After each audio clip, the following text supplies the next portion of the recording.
બનાસકાંઠાના પાલનપુરમાં તંત્રની ગોકળ ગતિની કામગીરીને લઈને લોકો ત્રાહિમામ પુકારી ઉઠ્યા। પાલનપુરના 100થી વધુ ગામડાઓને શહેરથી જોડતો ધણિયાના ચોકડીથી સિટી તરફનો મુખ્ય માર્ગ છેલ્લા 3 મહિનાથી ભૂગર્ભ ગટરની કામગીરીને લઈને ખોલવામાં આવ્યો, પરંતુ કામગીરી ગોકળ ગતિએ થતાં સ્થાનિક સહિત વાહન ચાલકો ભારે મુશ્કેલીનો સામનો કરી રહ્યા છે। જો ટૂંક સમયમાં કામગીરી પૂરી નહીં થાય તો સ્થાનિક વેપારીઓએ રસ્તા બ્લોક કરવાની ચીમકી આપી છે।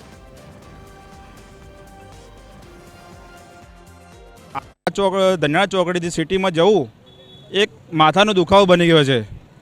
આજુબાજુ લગભગ 100થી વધુ ગામડાઓ આવેલા છે, બરાબર। આજુબાજુ શાળાઓ છે, સોસાયટીઓ છે, બધો રેસિડેન્સી એરિયા છે। અહીંથી ઇમરજન્સી વાહનોને અંદર જવા માટે બહુ તકલીફ પડી રહી છે અને અમે બધા વેપારીઓ મિત્રો મંડળો બધા એટલા પરેશાન છીએ, ન પૂછો વાત। અમે જાતે પાણી છંટાઈને બેઠા છીએ, કોઈ ધંધા નથી, દુકાનના ભાડા બી નીકળતા નથી અને આ રસ્તાનું કામ એકદમ એટલું ધીમે ચાલુ રહ્યું છે। છેલ્લા 2.5 મહિનાથી કામ ચાલુ છે અને હજુ 450 મીટર કામ પૂરું થયું છે। આજુબાજુના 100 ગામડાની પબ્લિક અહીંયાથી રોજ અવર જવર કરતી હોય છે। આમાં સ્કૂલના વિદ્યાર્થીઓ આવી ગયા, વેપારીઓ આવી ગયા। સિંગલ રસ્તો બંધ છે અને એક સિંગલ રસ્તા ઉપર વન વે ટ્રાફિક ચાલુ છે, એના લીધે બહુ લાંબી લાઈનો લાગે છે ટ્રાફિકની।